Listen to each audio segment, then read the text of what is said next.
Happy Tuesday. No bunny today, I promise. Chicks, maybe, candy. A couple of updates for all of you at the top. We provided a bit of an update on what the Jobs Cabinet has been up to since the President announced the American Jobs Plan last week, so just wanted to provide you a little bit more of an update. As we noted yesterday, they've been hard at work throughout the congressional recess, making calls to Democratic chairs and Republican-ranking members of the relevant committees and to appropriators. They've led briefings for major House and Senate caucuses. Secretary Buttigieg will meet with the moderate New Democrats caucus this week.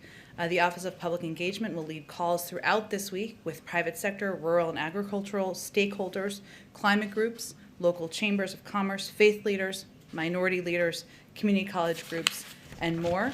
And the Office of Legislative Affairs is coordinating about 30 briefings for majority and minority committee staff of committees with jurisdiction over the American Jobs Plan. These efforts will continue, of course, when members return to Washington, and as I noted yesterday, the President looks forward to welcoming members to the White House, and as we have that locked in, we'll provide more details to all of you. Today, Vice President Harris joined the COVID response team's weekly governors meeting to discuss our country's pandemic response, the progress we've made, and the work to come in our fight against the virus. The Vice President highlighted the country's work in the pandemic response to date, including today's announcement that the President will announce officially later this afternoon that we've reached 150 million shots in arms since entering government, and that by April 19th, all adult Americans will be eligible to get the vaccine. That doesn't mean they will get it that day. It means they can join the line that day if they have not already done that beforehand. She also noted the important work to come, in particular around ensuring access to the vaccine in every community and building confidence in the vaccine in every community. She highlighted best practices to ensure equity remains at the cornerstone of our vaccination effort. She also touched on the $3 billion in funding, largely from the American Rescue Plan, that will enable states and cities to support community-based organizations in launching new programs to increase vaccine access, acceptance, and uptake. And there was some more news today about how that will be distributed and used. She's also in Chicago today focusing on vaccine equity. In Chicago alone, the CDC will invest $33 million to support efforts to increase vaccine distribution and access with a specific focus on communities of color. Also today, in his weekly update, it's a part of the same call, I should say for clarity, COVID response coordinator Jeff Zients announced there will be more than 28 million doses across channels this week. Cumulatively, over the past 3 weeks, we will have sent out nearly 90 million doses of the vaccine. He also stressed to governors that while we continue to make strong progress, it is critical that we continue to mask up and socially distance. Josh, why don't you kick us off? Thanks, Jen. On the vaccine and vaccination announcement, we've kind of known for weeks that you'd see this ramp up in production. Mm-hmm. And I'm curious, why move up the timeline now? Is there a desire to make sure that people who are hesitant or reluctant to get a vaccine feel like they can do so? What's the thinking there? Well, first, the President had already announced that he was asking states to move up their timelines. So this is more providing clarity to the American public who may tune in to the President's remarks or clips that you all share on the news that they're all eligible. It provides clarity, it reduces confusion, and it ensures that Americans who are not yet vaccinated, who are looking to get vaccinated, they know they are all eligible, all adults, I should say, on April 19th. And then, secondly, it's been about a week since the President announced his infrastructure plan. Mm-hmm. Lots of states, counties, cities are wondering how they would qualify for any money. Do you have any details on what that process would look like? Sure. Well, first, ultimately, it will be up to Congress and something we'll have a conversation with members and committees about. That's part of why it's so important to engage at a committee level and staff level. And many of you who have been through a journey like this before know this, but let me just reiterate some of the pieces of the process.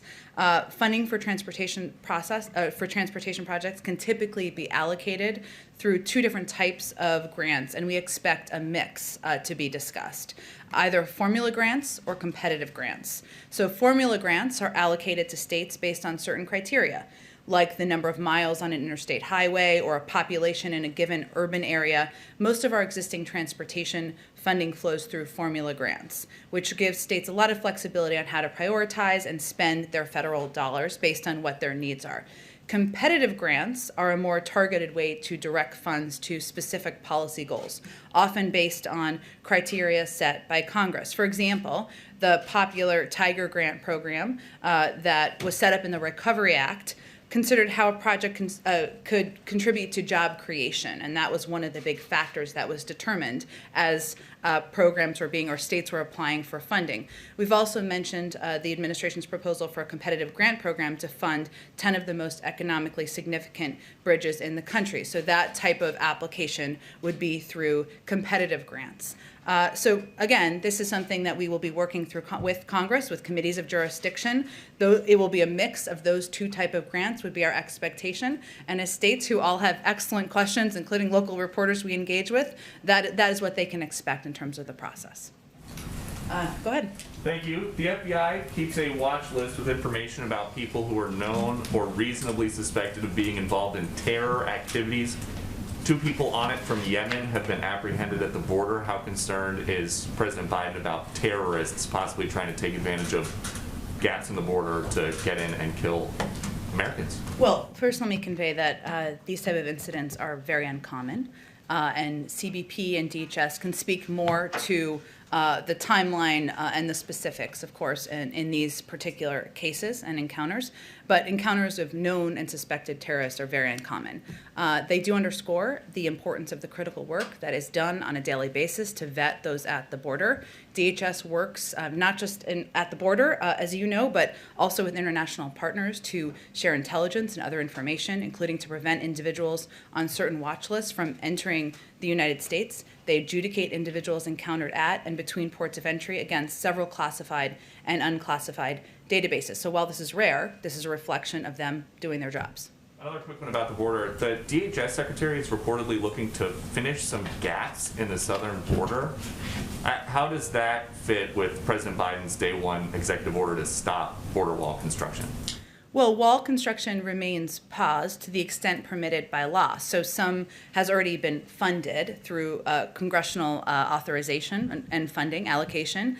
But as agencies develop for a plan, it's paused while agencies are developing a plan for the president on the management of the federal funds. When the administration took office, as you referenced, funds had been diverted from congressionally appropriated military construction projects and other appropriated purposes toward building the wall. And wall construction was being challenged in multiple lawsuits, for much of the wall, I should say, not all of it, by plaintiffs who allege serious environmental and safety issues. Under those circumstances, federal agencies are continuing to review wall contracts and develop a plan to submit to the president soon. It is paused.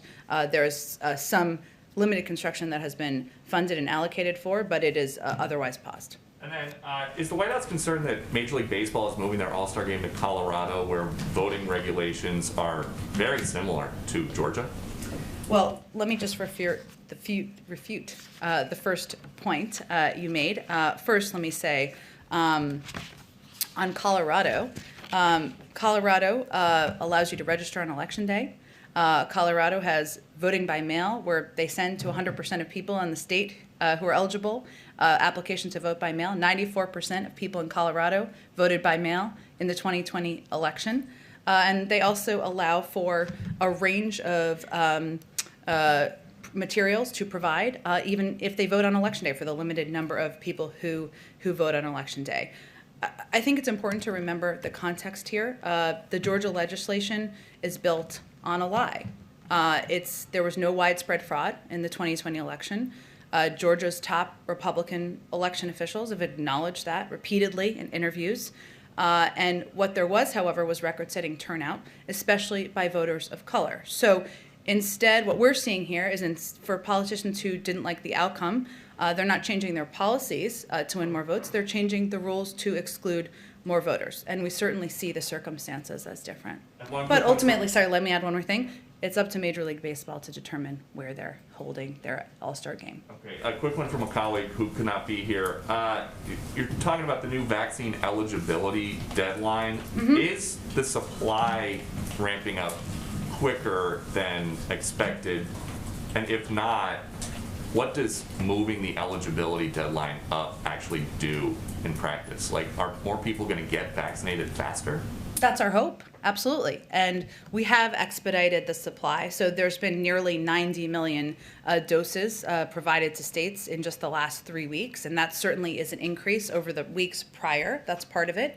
But also we want to provide clarity. We're at the point with our supply and with our distribution to states that we think it's time to provide that level of clarity. Now, it's not just about the vaccine supply. We've also increased the number of pharmacies, more than doubled the number of pharmacies that are distributing the vaccine. We've also increased our commitment and our funding of community health centers, of mass vaccination sites, because we also know people need to have places to go, mobile vaccination vehicles, et cetera. All right. Oh, go ahead. Go ahead, Kelly.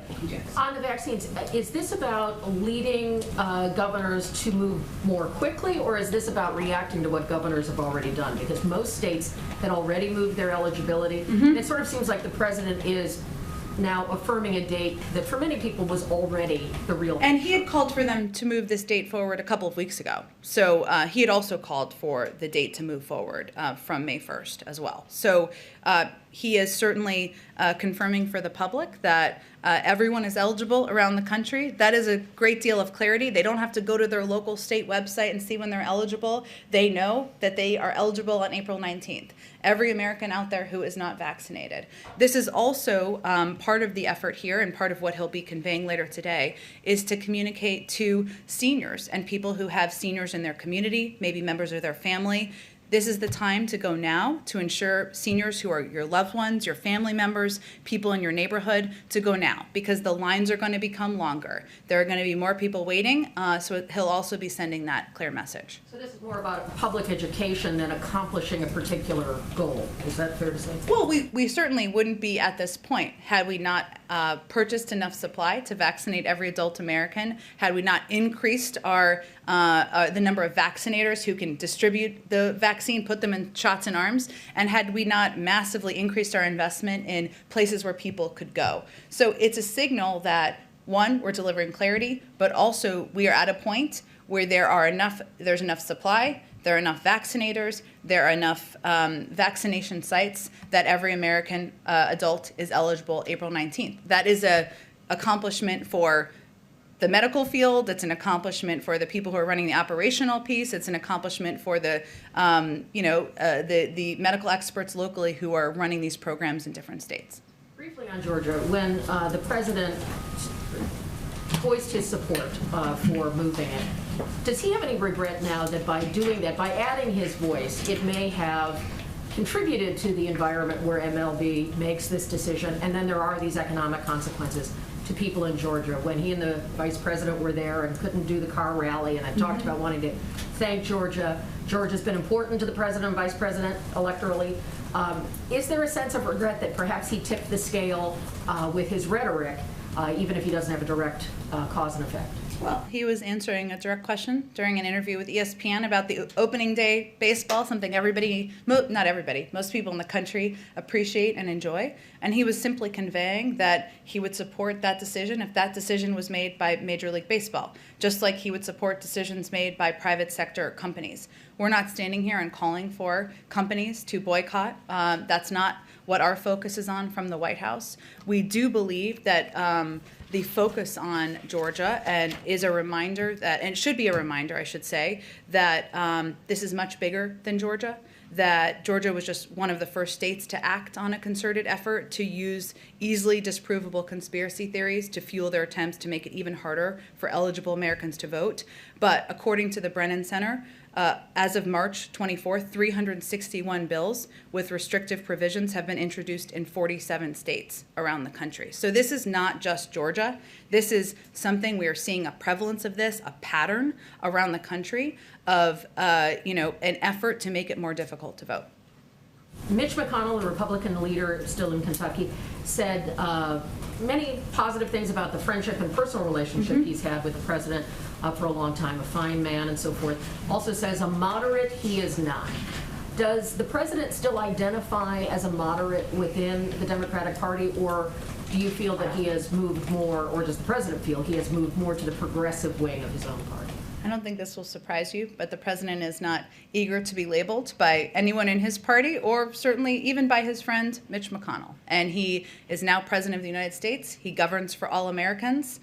He is encouraged by, we all are encouraged by, the openness we've heard from some who would identify as moderate Democrats or Republicans of discussing components of the package that he has proposed. And he's looking forward to having that conversation. Go ahead, Jen. Thanks. 2 questions on the Federal Reserve Board. Is there any update on the effort to fill a vacancy, the vacancy on the Federal Reserve Board of Governors? I don't have any personnel update for you. I'm happy to check and see if there's any update we can provide. Thank you. And then also, has President Biden spoken to the Federal Reserve Chairman yet, Jay Powell? I don't have any call to read out either. So you can't say if they've spoken yet at all? I don't have any update on it. Let us know, please, if you can. I absolutely will. Okay, thank you very much. And then also, one other question about phone calls. Has President Biden spoken to President Obama about how to pass the infrastructure bill? Has President Obama given him any advice on how to pass that bill?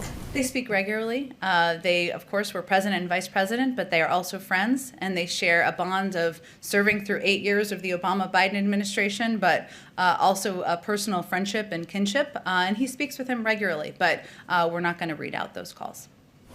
Go ahead. Jen, you went through some of the numbers on the increase in supply and the pharmacies, but kind of following up on what Kelly had been asking too, should we look for the president to maybe move up that July 4th circle date that he had said about Americans being able to gather in small groups? Can that also move up now, given that the eligibility is moving up by 2 weeks and the pace of vaccinations is increasing?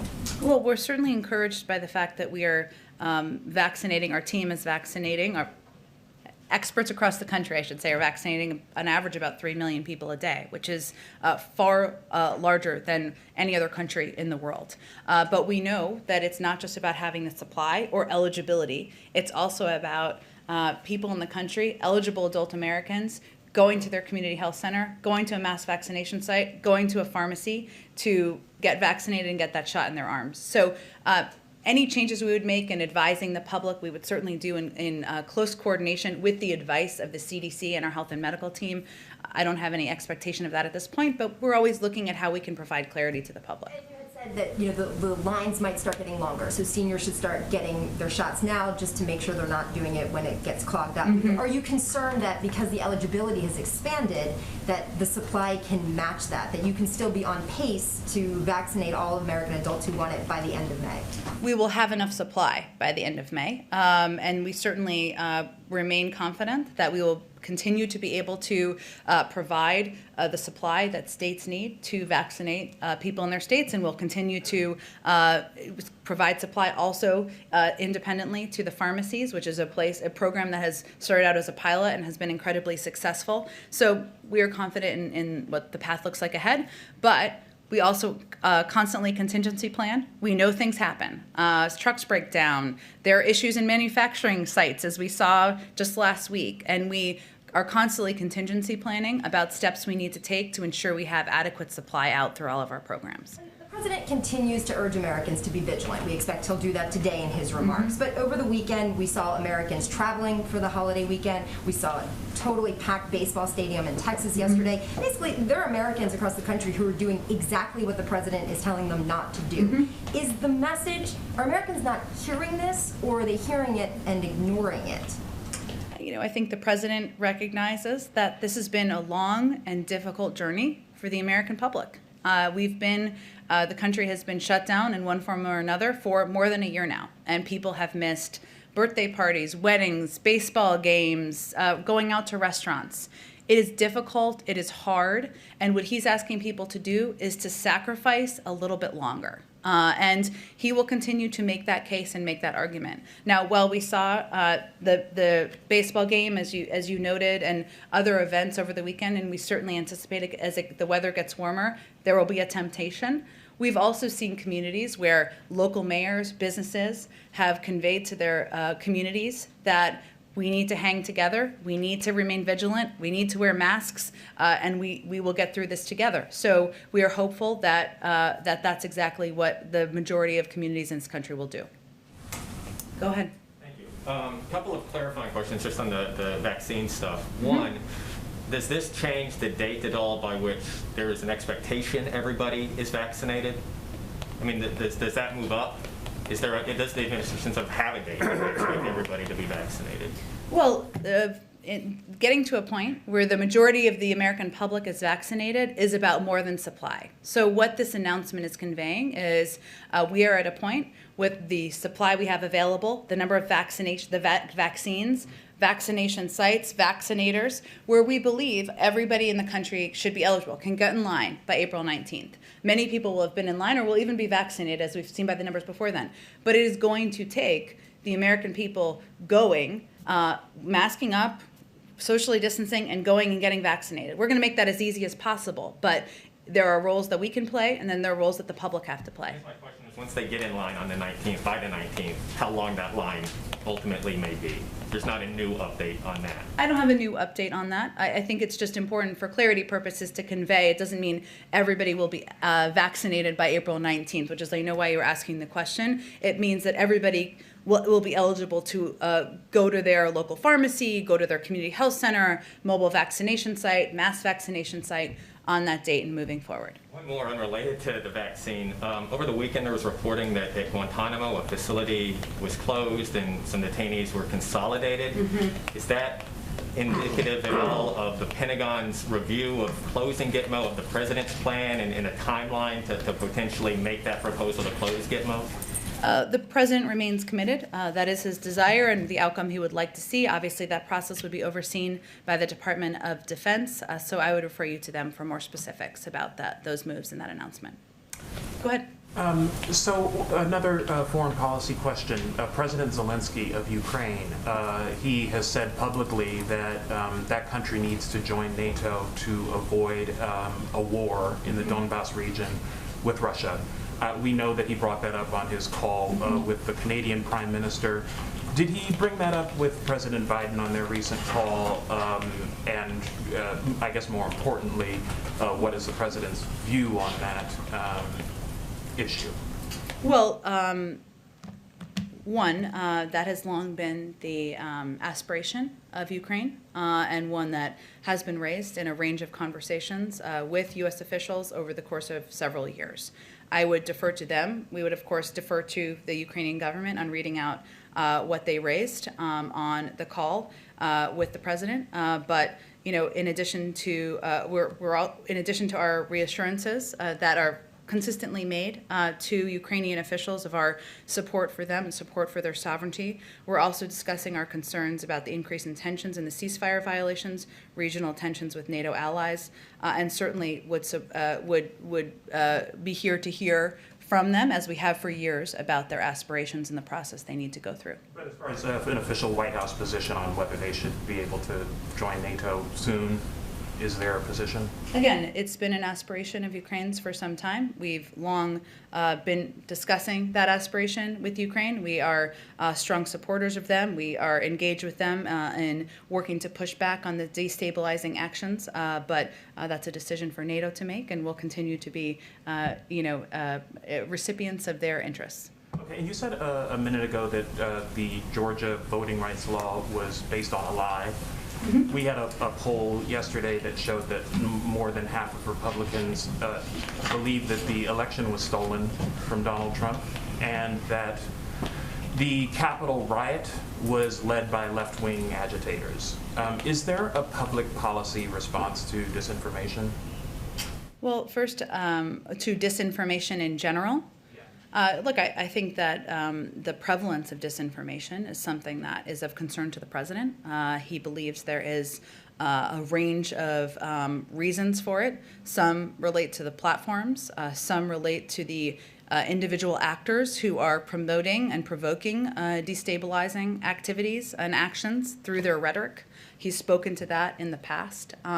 This is certainly an issue that the president is focused on, and he will work with his team on addressing through policy measures, but I don't have anything to preview for you. Okay, just one more quick thing on the American Jobs Plan. Mm-hmm. There's a Moody's estimate that you have cited. Basically, their estimate is that 2.7 million jobs will be created over 10 years if that plan is passed as it's been proposed. I think that works out to something like $850,000 per job. Given that, are you open to ideas about a more targeted way, a cheaper way of achieving the same goal in terms of number of jobs created? Well, we're always open to hearing from members of Congress and on their ideas and what they think should be a part of the package. At the end of the day, the president's red line is inaction. He won't tolerate inaction on rebuilding our nation's infrastructure, something that has long been outdated. He believes that we need to invest in that so we can improve the lives of ordinary Americans and make it easier to do business. He also believes that investments in long-term economic growth will create good-paying jobs. There was another study that showed that about 75% of these jobs, a Georgetown study, I should say, would go to workers who did not have college degrees. And that is certainly a population in this country that needs extra assistance, and it would be highly targeted in helping give a leg up to people who need that help. He also believes that we need to invest in order to help us outcompete China and invest in our own emerging economies to do that, and that we need to invest in the American people, that the American people are the backbone of our nation's, of our country, and that is part of our proposal in this package. Go ahead, go ahead. Thank you. Just two questions. One on vaccine again. Is there any thought being given to a federally organized vaccine passport of some kind? Does the President see that maybe as some kind of tool that could be used, or would he lean more on the side of people who have raised objections over privacy and so on? Well, let me be very clear on this. I know there's been lots of questions. The government is not now, nor will we be supporting a system that requires Americans to carry a credential. There will be no federal vaccinations database and no federal mandate requiring everyone to obtain a single vaccination credential. As these tools are being considered by the private and nonprofit sectors, our interest is very simple from the federal government, which is Americans' privacy and rights should be protected, and so that these systems are not used against people unfairly. There is a movement, as you know, in the private sector to identify ways that they can return to events where there are large swaths of people safely in soccer stadiums or theaters, and that's something that that's where the idea originated, and we expect that's where it will be concluded. We will be providing some guidance, which will look like an FAQ, a frequently asked question. I hate acronyms, but that provides important answers to questions that Americans have, in particular around concerns about privacy, security, or discrimination soon. I don't have an exact date for that yet. Okay, and if I might, another question on Iran.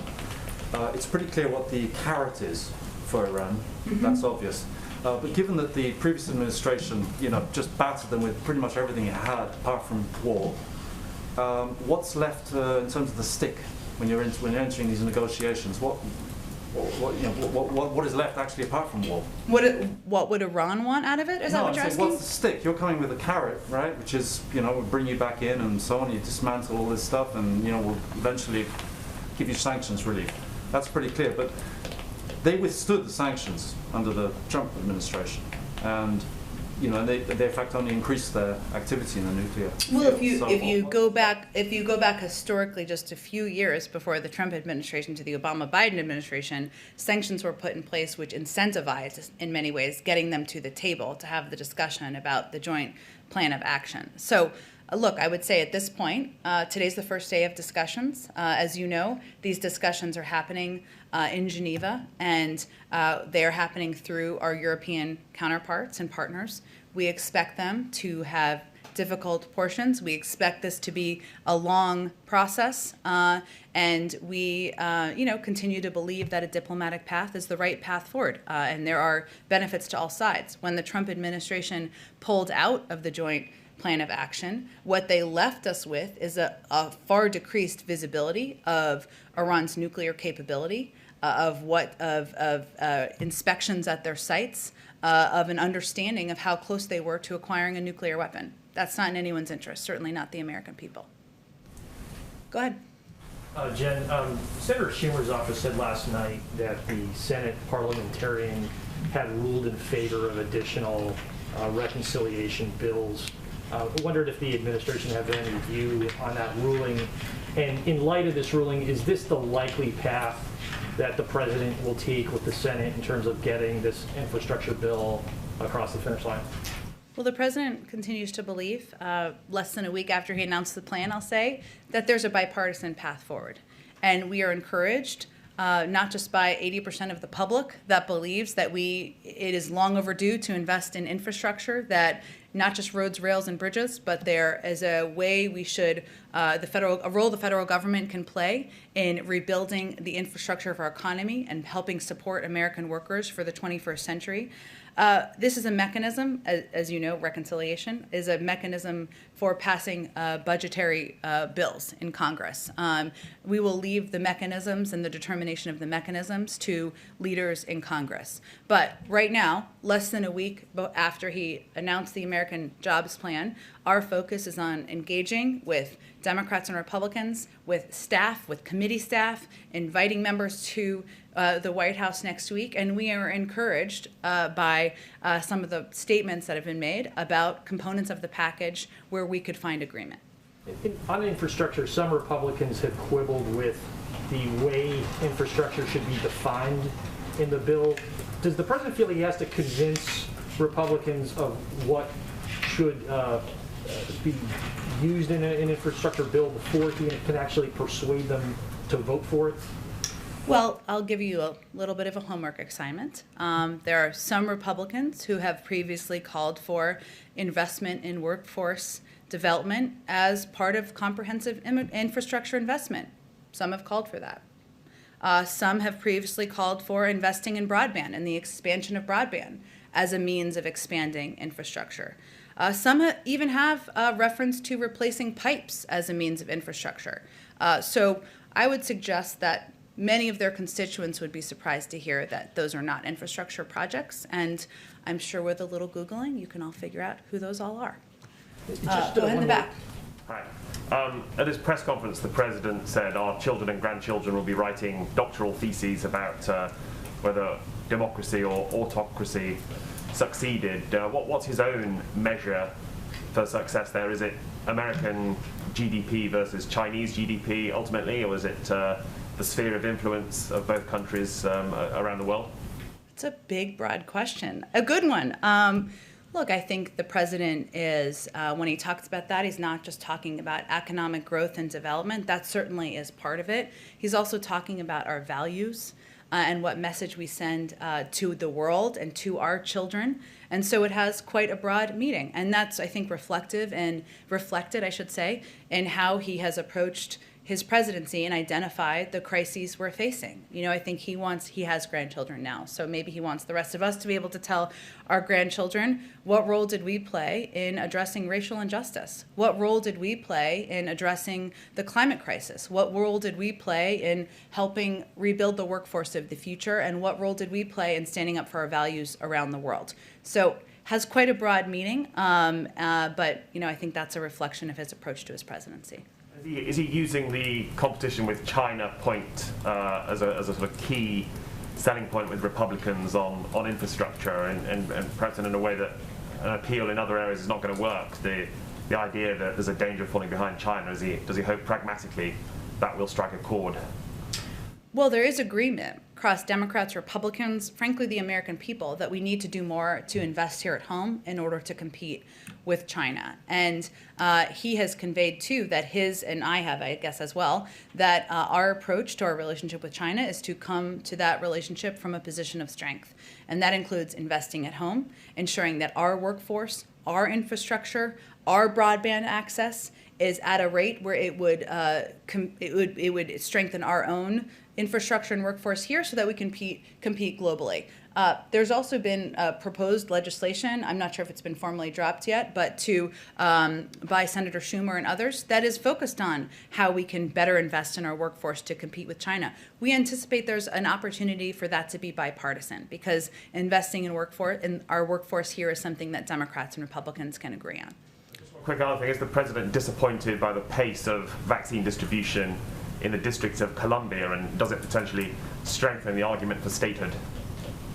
Well, he's spoken about statehood in the past, but I would say that, we track every community, we track every state and locality and how distribution is going and how to improve it and make it more effective. And we work very closely with leaders. One size doesn't fit all. In some cases, that means we increase distribution to pharmacies, we increase distribution to mobile vaccine sites. And so that's certainly something that's ongoing with leaders around the country, including, of course, with leaders in the District of Columbia.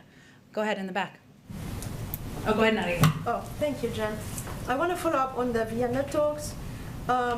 Is the White House satisfied or content by this first round of talks between what they call the P4+1 and Iran? Well, we're only on the first day. So I will allow the team that is negotiating on the ground to give more of an assessment of how they feel the talks have gone. Explain if these talks are indirect between the Europeans, the Russians, and the Chinese and Iran. Why do you have a high-ranking U.S. official in Vienna since you don't want to talk directly with the Iranians? Well, I think it's important to convey to our partners, our P5+1 partners too, that we believe diplomacy is the best step forward, is the most appropriate step forward. And Rob Malley, who is somebody who's experienced, who's been a part of negotiations in the past, is certainly an appropriate level individual from the government to be there. So is the White House position till now that no lifting of any sanctions until Iran comply? Well, I think we expect that, as I conveyed yesterday, that a big part of the conversation will be how Iran can come back into compliance and what would be required of the United States. But we've been clear that we are not anticipating any steps at this moment. We'll allow the negotiations to continue. And allow me on Iraq. Tomorrow, you're going to hold the strategic dialogue between the United States and Iraq. As you know, the president has been talking about reviewing troops numbers all over the world, including Iraq. Is this a topic that obviously high and center on these talks? What do you expect from these talks? How are they different from the previous one under the previous administration? Well, these meetings will further clarify that coalition forces are in Iraq at the invitation of the Iraqi government and solely for the purpose of training and advising Iraqi forces to ensure that ISIS cannot reconstitute. And I think that's a difference from how it was described previously. This will also be an important opportunity to discuss our mutual interests across a range of fields from security to culture to trade and climate. And obviously these are proceeding soon, and I'm certain we'll have a readout once the discussions conclude. Thank you. Go ahead. Thanks, Jen. Bloomberg reported earlier today that President Putin plans to take part in the virtual climate summit later this month. Has the Kremlin reached out to confirm his attendance? I'm sorry, say the last part one more time. Has the Kremlin reached out to confirm his attendance? We've invited about 40 heads of state to attend the climate summit, and I expect as we get closer, we'll have confirmation about who will be participating in the summit. Okay, and one more. Senator McConnell's comments yesterday to encourage Republican men to go get a vaccine. Was the White House in touch with Senator McConnell as part of the effort to address vaccine hesitancy, or was the president in touch with him before he made those comments? I don't have any private conversations to communicate about, but certainly we see it as a positive for any member of Congress, Democrat or Republican, to be out there advocating for their supporters, people who follow them, who listen to them, about the safety and the efficacy of the vaccine. Go ahead. Thanks, Sean. Following up on some of what Ken was asking about reconciliation, for there to be a sort of second bite at the reconciliation apple, so to speak, it would have to be by the end of this fiscal year. And concerning what you just said about President Biden, the only red line is inaction. Does President Biden see there being any deadline for Congress to move on the jobs plan? Would you like to see it by the end of the fiscal year or by the end of the calendar year? We'd like to see progress by May and certainly a package through by the summer. And then on Afghanistan, we're getting very, very close to the May 1st deadline to pull out the remaining 3,500 troops. It doesn't, frankly, look like the White House is going, or the administration is going to meet that deadline. Why, at this point, should the American people have confidence in your ability to finally end this war if you're not going to meet sort of this initial deadline? Well, first, it wasn't a deadline we set, but this president, has conveyed that it would be difficult operationally to meet the timeline of getting all troops out by May 1st. He has also consistently, over the course of the last decade, spoken out about his concerns about the war, and that has consistently been his view, even back when he was vice president and it wasn't aligned with everybody else in the administration. So that should hopefully give people confidence about his commitments. But it's also an important decision, one he needs to make in close consultation with our allies and also with our national security team here in this administration, and we want to give him the time to do that. Go ahead in the back. Good afternoon. What does the president, who we know is Catholic, say to Catholic doctors, Catholic institutions who are fearful that if the Equality Act passes, it has the potential to trample on their conscience rights? What does the president say to those people who are concerned about that? He has a difference of opinion, and he respects their difference of opinion, but he has been a supporter of the Equality Act, and he also is a practicing Catholic and attends church nearly every week. Go ahead, Kelly. Oh, go ahead. Yeah. Separate question here. Chicago saw 131 homicides through March of this year. Last year, this time, 98. The White House's reaction to that number, and then is there anything the federal government is planning or willing to do to step into the city of Chicago and tamp down the deadly violence? Just recently, a 13-year-old boy was shot and killed there. Well, I appreciate you raising the fact that there's a prevalence of violence, sometimes at the hands of guns, something the president has fought for throughout his career, which is ensuring that we put in place more gun safety measures. We work with communities to invest in community violence prevention. He's actually proposed funding to do exactly that, something that many groups support because they believe in order to reduce violence, in order to address the prevalence of violence in communities like some in Chicago, that we need to spend the money from the federal government to do exactly that. Can the federal government put any resources right now, immediately, rather than waiting for laws and waiting for community events or what have you to take place? People are dying on the streets by the day. I appreciate you raising it because one thing we don't talk about enough is the fact that beyond mass shootings, there are additional people who die in cities, sometimes young kids, nearly every single day as a result of violence. He has proposed funding. We would support acting on that, and that's what we'll continue to advocate for. I think we got to move on. Go ahead, Kelly. Is the administration looking at how you're going to talk about the number of jobs created from the infrastructure package? Because citing the Moody's numbers from Secretary Buttigieg and Brian Deese talking about 19 million, when that was really talking about a much longer time frame. So since you aren't giving us administration-centered numbers, how can you add some clarity to where the numbers for jobs should be if the Secretary and Mr. Deese overshot in their comments? Well, I think as the Secretary said in an interview yesterday, it is important to be clear and to be specific about jobs numbers to provide clarity to the American people. And it'll be hard to have state-by-state. We'll have state-by-state fact sheets out soon, I think, but it'll be hard to have state-by-state job creation numbers because we won't know the specifics because of all of the bidding processes that will take place as it relates to infrastructure. But Moody's ran an analysis that showed that the economy would create 19 million jobs over the next decade if Congress passes the American Jobs Plan, almost 3 million more than if it doesn't. So that is what the impact would be of the American Jobs Plan, 2.7 million to be totally clear. These are millions of jobs that won't be created if Congress doesn't act to pass this plan. We see that as a positive, but we also will be very clear and articulate exactly what numbers of jobs it will create. Thanks, Jim. Thank you, everyone.